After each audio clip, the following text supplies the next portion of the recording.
नमस्कार, खास खबर देख रहे हैं आप। तमाम बड़े मसले, बड़े खबरों के साथ आपके साथ मैं हूं ललित प्रजापति, और वो खबरें जिनका सीधा सरोकार आपसे है, जो सीधे आपसे जुड़ी हुई हैं। सबसे पहले बात विधान परिषद के गठन की करेंगे।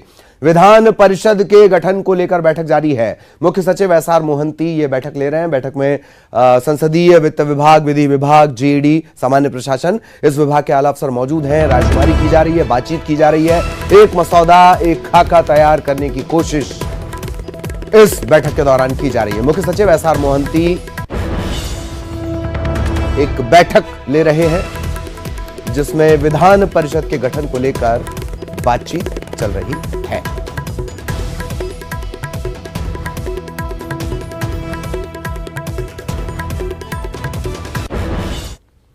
और मंत्री पीसी शर्मा ने कहा है कि कांग्रेस पार्टी ने अपने चुनावी घोषणा पत्र में ही विधान परिषद का वादा किया था और अब उस वादे को पूरा करने की तैयारी की जा रही है। मंत्री ने यह भी कहा कि कांग्रेस पार्टी अपने हर वादे को पूरा करेगी। विधान परिषद के गठन का मुख्यमंत्री जी ने अध्यक्ष के रूप में वचन पत्र में इस चीज को किया था, और एक बड़ा मामला है विधान परिषद, कोई छोटा मामला नहीं है। हिंदुस्तान की 31 में से केवल 7-8 विधान स्टेट्स में विधान परिषद है।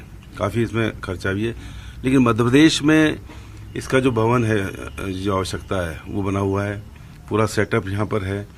केवल खर्चे की बात आती तो जो एमएलसी बनेंगे उनका, और बाकी थोड़ा सा उसका खर्चा आना है। इधर बीजेपी के प्रदेश अध्यक्ष राकेश सिंह ने विधान परिषद के गठन को कांग्रेस का शिगुफा बताया है। मध्य प्रदेश की कमलनाथ जी के नेतृत्व वाली इस सरकार का ना तो कोई विजन है, ना कोई भविष्य है। सरकार कैसे बची रहे, कैसे बनी रहे, सरकार के सारे प्रयास, सारी कोशिशें उसके इर्द गिर्द चल रही हैं। विधान परिषद का जो शिगुफा इन्होंने छोड़ा है, ये दरअसल में अपने ही उन लोगों को उपकृत करने के लिए और उनको एक संदेश देने के लिए कि चिंता मत करिए, हम विधान परिषद के माध्यम से आपको वहां भी लाएंगे और मंत्री भी बनाएंगे। इसके अलावा कुछ भी नहीं है। सच्चाई यह है कि मध्य प्रदेश की जो आज हालत है, इनके पास में कर्मचारियों को वेतन देने के लिए पैसा नहीं है। सहयोगी मनोज इस वक्त हमारे साथ जुड़े हुए हैं, सीधा मनोज के पास आपको लिए चलेंगे। मनोज, और भी बातें होंगी, लेकिन सबसे पहला सवाल, बैठक का क्या कुछ अपडेट? एसआर मोहंती बैठक ले रहे हैं, क्या अपडेट उसका? जी बिल्कुल, मैराथन बैठक लगातार मंत्रालय में जारी है और सीएस इस बैठक को ले रहे हैं, और जो तमाम विभाग है, चाहे वो वित्त विभाग हो या फिर सामान्य प्रशासन विभाग, उनके प्रमुख सचिव जो है इस बैठक में शामिल है और तमाम मुद्दों पर बातचीत की जा रही है। क्योंकि लगातार जिस तरीके का खाका विधान परिषद को लेके तैयार किया जाना है, उसकी एक रूपरेखा बनाने की कोशिश की जा रही है। और यही कारण है कि वित्त विभाग के अधिकारियों को भी इस बैठक में बुलाया गया है, ताकि ये पता लगाया जा सके कि इस विधान परिषद को बनाने में कितना सरकार का खर्च आएगा। जब ये बैठक चल रही थी, उस दौरान तमाम मुद्दों पर चर्चा भी हुई और एक रूपरेखा बनाने की कोशिश भी की गई। इस बैठक के बाद हो सकता है कि आगे फिर से इस तरीके की बैठक और बुलाई जाए, और उसके बाद पूरा मसौदा तैयार करने के बाद प्रस्ताव को प्रशासनिक स्तर पर हरी झंडी दी जाए और इस प्रस्ताव को सीएम कमलनाथ के पास भेजा जाए। जब सीएम इस पर मंजूरी देंगे, उसके बाद ये जो प्रस्ताव है वो आगे जाएगा कैबिनेट की बैठक, कैबिनेट की बैठक के बाद विधानसभा में इस प्रस्ताव को रखा जाएगा। लेकिन इस कवायद के बीच में, क्योंकि पीसी शर्मा जो कि जनसंपर्क मंत्री है, उन्होंने कहा कि वचन पत्र में इस बात का जिक्र था और ये वादा भी कांग्रेस ने किया था और उस वादे को पूरा करेंगे और विधान परिषद बनकर रहेगी। लेकिन दूसरी तरफ जो खर्चे की बात सामने आ रही है कि करोड़ों रुपए इस विधान परिषद को बनाने में खर्च होगा, उसको लेकर जरूर बीजेपी लगातार हमलावर है और बीजेपी ये सवाल खड़े कर रही है कि कर्ज माफी को लेकर अभी सरकार ने अपना वादा पूरा नहीं किया और ऐसे में विधान परिषद पे करोड़ों रुपए खर्च क्यों करेगी, इसके पीछे किसका फायदा होगा। अब इस तरीके के सवाल भी जो है बीजेपी कांग्रेस पर खड़े कर रही है। वाकई बीजेपी कांग्रेस पर सवाल खड़े कर रही है, पर दबे छुपे कई बार बीजेपी के खुद के शासनकाल में ये हुआ कि ऊपरी सदन या विधान परिषद बनाया जाए, कोशिश भी शुरू हुई, फिर उसके बावजूद ये सवाल। बहरहाल बहुत बहुत शुक्रिया मनोज आपका इस तमाम जानकारी के लिए। सहयोगी मनोज हमारे साथ जुड़े हुए थे और बैठक अभी भी चल रही है, मसौदा तैयार किया जा रहा है, देखना दिलचस्प होगा। तकरीबन 70 से 75 जो विधान परिषद के सदस्य होंगे। ये वो खर्च है, विधान परिषद गठन में अनुमानित खर्च जो हम लगातार आपको बता रहे हैं, ये जाएगा जनता के जेब से।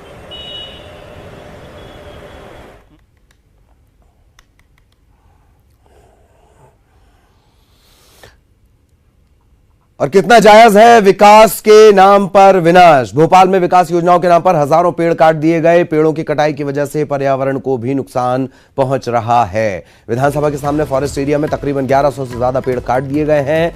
एमएलए रेस्ट हाउस के निर्माण के लिए भी पेड़ों की कटाई हो रही है। सरकार का यह कहना है कि नए पेड़ लगाए भी जा रहे हैं। बीजेपी का यह कहना है कि विधानसभा अध्यक्ष इस मामले को देख रहे हैं। खास बात यह कि विधायकों के लिए पहले ही बंगले बन चुके हैं, लेकिन रचना टावर के सामने शमशान है। इस वजह से विधायक यहां रहने को तैयार नहीं है।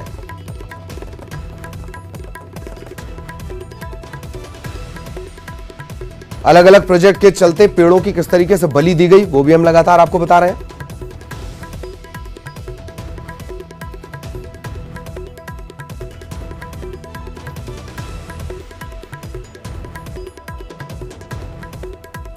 बीआरटीएस कॉरिडोर के लिए 2400 से ज्यादा पेड़ काट दिए गए। सीबीडी प्रोजेक्ट के लिए 3000 पेड़ काटे गए। नर्मदा पेयजल योजना स्टोरेज के लिए अरेरा हिल पर 400 पेड़ कटे। यह पुराना इतिहास है। शौर्य स्मारक के लिए अरेरा हिल पर 200 पेड़ काटे गए। अभी 1100 पेड़ काटे जा रहे हैं। पुराना हिसाब कौन देगा? सिंगारचोली ब्रिज सड़क चौड़ीकरण, इसके लिए 1000 पेड़ काटे गए। नए विधायक विश्राम गृह के लिए 1139 पेड़ काटे गए। हबीबगंज स्टेशन का आधुनिकीकरण होना, 123 पेड़ यहां काटे गए। नए विश्राम गृह के लिए 2015-16 में कुल 1139 पेड़ काटे गए। क्षतिपूर्ति के लिए 4000 पौधे, 74 बंगले विधानसभा परिसर में लगाए गए। सरकारी पौधे कितना फल पाते हैं, फूल पाते हैं, ये आप जानते हैं। तो पेड़ विकास के नाम पर क्या इसे विनाश नहीं माना जाएगा? नए विश्राम गृह बनाने के लिए कुल 1139 पेड़ नेताओं के लिए पेड़ काटे जा रहे हैं। क्षतिपूर्ति के लिए 4000 पौधे लगाने की बात कही गई है। पौधे कितना पनप के पेड़ बन पाते हैं, यह भी अपने आप में एक बड़ा सवाल रहा है हमेशा से। मैं समझता हूँ कि आपत्ति नहीं उठना चाहिए। आपत्ति इसलिए नहीं उठना चाहिए कि अगर आपको ध्यान हो तो मुख्यमंत्री जी ने उसी परिसर में उनके साथ मंत्रियों ने, विधायकों ने वहाँ बहुत से वृक्ष लगाए थे और केवल 250 वृक्ष पे इतनी बात हो रही है, जबकि उससे ज्यादा वृक्ष वहाँ लगा दिए गए हैं। लगता है कि उसमें विधानसभा अध्यक्ष जी सक्षम हैं और वो देखेंगे, वो भोपाल की खूबसूरती और पर्यावरण को भी जिंदा रखते हुए, सुरक्षित रखते हुए ही निर्णय लेंगे।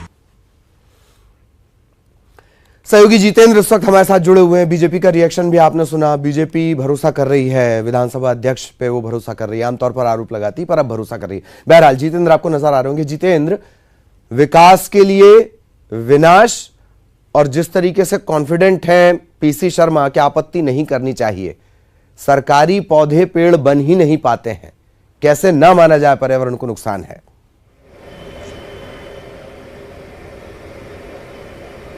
ललित, एक चिपको आंदोलन शुरू हुआ था जिसमें लोगों ने पर्यावरण को बचाने के लिए पेड़ों से चिपककर उनकी रक्षा की थी।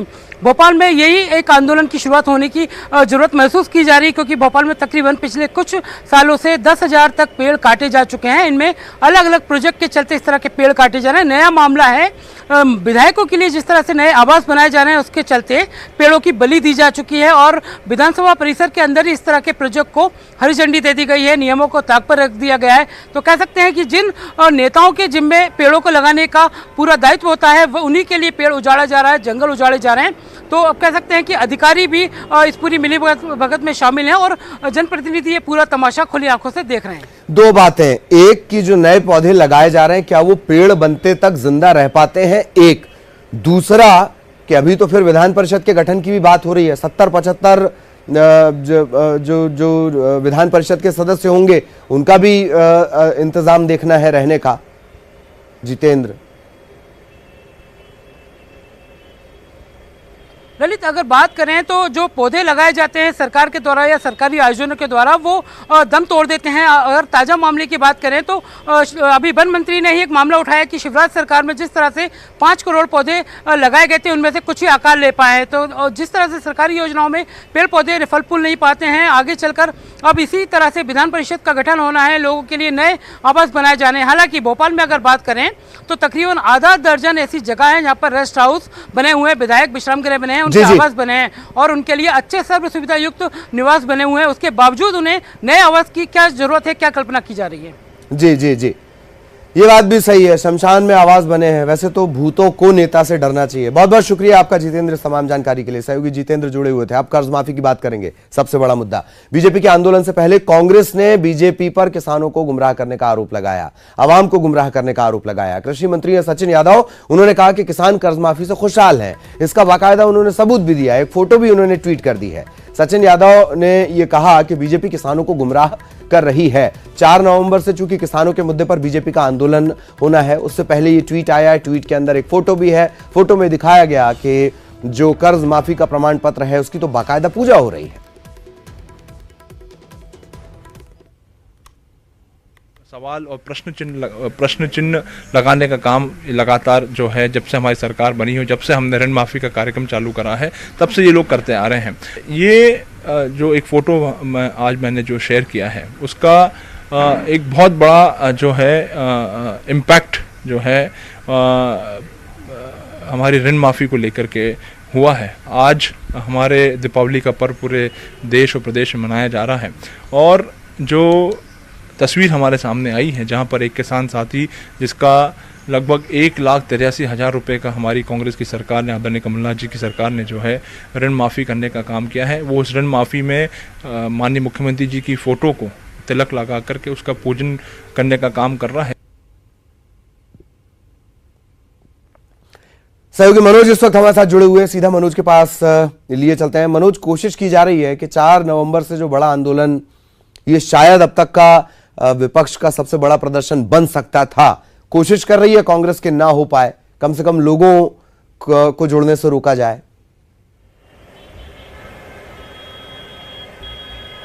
ललित, बिल्कुल, क्योंकि कर्ज माफ़ी को लेकर कांग्रेस के अंदर ही देखा गया था कि कई बड़े नेता जो है कांग्रेस सरकार के खिलाफ ही खड़े हो गए थे और यही कारण था कि बीजेपी लगातार इस मुद्दे को भुनाने की कोशिश कर रही थी और एक बड़े आंदोलन का ऐलान भी प्रदेश अध्यक्ष राकेश सिंह ने किया था। लेकिन इस बीच कांग्रेस के लिए एक अच्छी खबर आई है कि जो कर्ज माफ़ी का जो आंकड़ा है वो लगातार मध्य प्रदेश में बढ़ता जा रहा है, किसानों का कर्ज माफ़ हो रहा है और उसकी एक तस्वीर जो है कृषि मंत्री सचिन यादव ने सोशल मीडिया पर शेयर की थी और ट्वीट के जरिए, उस तस्वीर के जरिए ये कोशिश की थी बीजेपी को बताने की कि बीजेपी जिस आंदोलन को अंजाम देने की कोशिश कर रही वो अंजाम तक नहीं पहुंचेगा और ये एक अफवाह फैलाने की बात बीजेपी के द्वारा की जा रही है। चलिए, बहुत बहुत शुक्रिया मनोज आपका इस तमाम जानकारी के लिए। सहयोगी मनोज हमारे साथ जुड़े हुए थे और ये कोशिश है कि ये जो आंदोलन है इसकी किसी तरह हवा निकाली जाए। एक ब्रेक के बाद आपका स्वागत है। एडीजीपी राजा बाबू सिंह, ये आपने नाम सुना होगा, पदक भी इन्हें मिल चुका है, बड़ी बड़ी फैन फॉलोइंग है इनकी, सोशल साइट पर पेज बनते हैं। ये लगता है कि कानून व्यवस्था से सीआरपीसी आईपीसी से ऊपर चले गए हैं। चेन लूटने वालों को, चेन स्नेचर्स को ठोकने की बात उन्होंने कही है। क्राइम ब्रांच को खुली छूट देते हुए कहा अगला टारगेट चेन स्नेचर है, पीछा करो, ठोक दो। ठोकने वाले यानी शूट करने वाले पुलिसकर्मी को इनाम मिलेगा, आउट ऑफ टर्म प्रमोशन मिलेगा। सुशील हमारे साथ जुड़े हुए हैं। सुशील, क्या सीआरपीसी आईपीसी से ऊपर चले गए हैं एडीजीपी?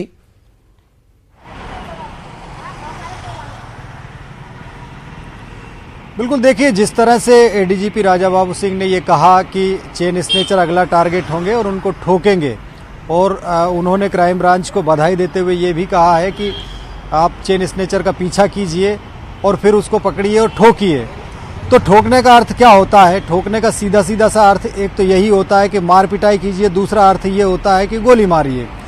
अब उन्होंने इसके बाद ये भी कहा कि आप चेन स्नेचर को ठोकिए, जो बंदा चेन स्नेचर को ठोकेगा, जो पुलिसकर्मी चेन स्नेचर को ठोकेगा, मैं उसको ना सिर्फ इनाम दूंगा बल्कि आउट ऑफ टर्न प्रमोशन भी दूंगा, प्रमोशन करने के लिए रिकमेंड भी करूंगा।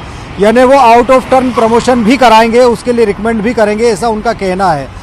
तो ठोकने का अर्थ अगर पीटना है तो पीटने से तो आउट ऑफ टर्न प्रमोशन मिलेगा नहीं, ठोकने का अर्थ अगर शूट होता है, गोली मारना होता है, ये तभी दोनों ही जाके out of परिस्थितियों turn में promotion सुशील, मिलता है। दोनों ही तो परिस्थितियों हालांकि में उन्होंने ये आप कानून के रखवाले हैं। अगर आप अदालत बनने लगे तो कानून के रखवाले नाम की जो व्यवस्थाएं हैं, उन व्यवस्थाओं का क्या है? एक बार सुनवाते हैं जरा दर्शकों को, क्या कह रहे हैं राजा बाबू सिंह।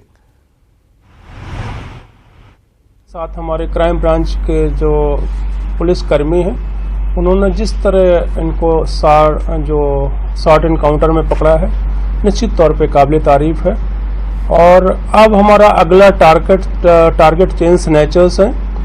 मैंने सख्त निर्देश दिए हैं कि जब भी कोई चेन स्नैचिंग की घटना हो, वायरलेस सेट पे पॉइंट चले, आप पूरे शहर की तत्काल नाकाबंदी करिए, चेज करिए चेन स्नैचर्स को और ठोकिए। जो भी पुलिसकर्मी चेन स्नैचर्स की को ठोकेगा, उसको ना मैं केवल इनाम दूंगा, बल्कि उसका आउट ऑफ टर्म प्रमोशन भी मैं रिकमेंड करूंगा। तो ये कानून के रखवाले हैं। छत्तीसगढ़ का रुख करेंगे। छत्तीसगढ़ में चोरी की घटनाएं थमने का नाम नहीं ले रही। वो तो एडीजीपी थे, अब गृह मंत्री की बात कर रहे हैं हम। प्रदेश में बढ़ रही चोरी की घटना पर गृह मंत्री ताम्रध्वज साहू का बयान आया। उन्होंने कहा कि हर व्यक्ति के पीछे पुलिस नहीं लगाई जा सकती। जाहिरा तौर पर बेमेतरा कलेक्टर के घर चोरी पर मंत्री ने यह जवाब दिया है। गृह मंत्री ने पिछले 9 महीने में अपराध में कमी का हवाला भी दे दिया। एक चोरी की घटना से कानून व्यवस्था पर सवाल नहीं उठाया जा सकता। बिल्कुल सही बात ताम्रध्वज साहू ने कही है। हर व्यक्ति के पीछे पुलिस नहीं लगाई जा सकती, इसी वजह से तो आपकी जिम्मेदारी बढ़ जाती है। सुरक्षित है। एक जगह कोई चोरी हो गया इसका मतलब सब असुरक्षित हो गए, ऐसी बात नहीं है। इन 9 महीनों में आपने देखा होगा जो भी घटनाक्रम हुआ, चाहे चोरी की, हत्या की, किडनैपिंग की, नक्सली मूवमेंट की, सब में रिकवर जल्दी हुआ, कामयाबी हमको मिली है। तो ये कहना कि लॉ एंड ऑर्डर की स्थिति के विषय में या इस प्रकार के घटनाक्रम की, क्योंकि कितना भी करें हर व्यक्ति के पीछे पुलिस को लगा नहीं सकती। सीमित हमारे जो फोर्स हैं उसमें जितना अच्छे से अच्छा कर सकते हैं वो कर रहे हैं। सहयोगी सुरेंद्र हमारे साथ जुड़े हुए हैं। सुरेंद्र के पास आपको लिए चलेंगे। सुरेंद्र, नक्सल प्रभावित राज्य के इतने बेबस गृह मंत्री,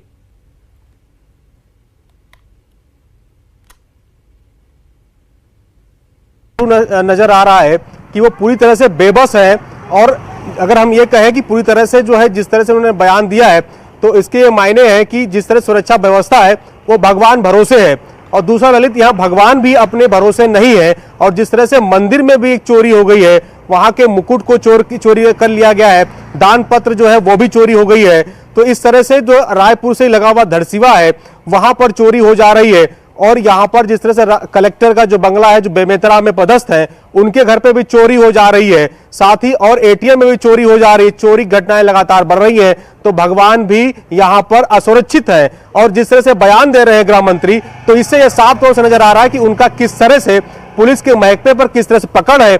और गृह मंत्री ने जिस तरह से बयान दिया है, उससे पहले डीजीपी ने बयान दिया था कि यहाँ पर जो त्योहारी सीजन है तो सुरक्षा व्यवस्था के चाक चौबंद व्यवस्था की गई है। बावजूद इस तरह से घटनाएं हो रही हैं, तो इससे अंदाजा लगाया जा सकता है कि प्रदेश की सुदूर अंचलों में क्या स्थिति होगी। और एक आंकड़ा बताता है ललित कि यहाँ पर एक जिले में प्रतिदिन 5 चोरियां हो रही हैं। तो इस तरह 27 जिले हैं, तो अंदाजा लगा सकता है कि किस तरह से रोज हैरान करने वाला यह आंकड़ा है, प्रतिदिन 5 चोरियां। वक्त कम है सुरेंद्र, बहुत बहुत धन्यवाद आपका। सुरेंद्र हमारे साथ जुड़े हुए थे। खास खबर में इतना ही। नमस्कार।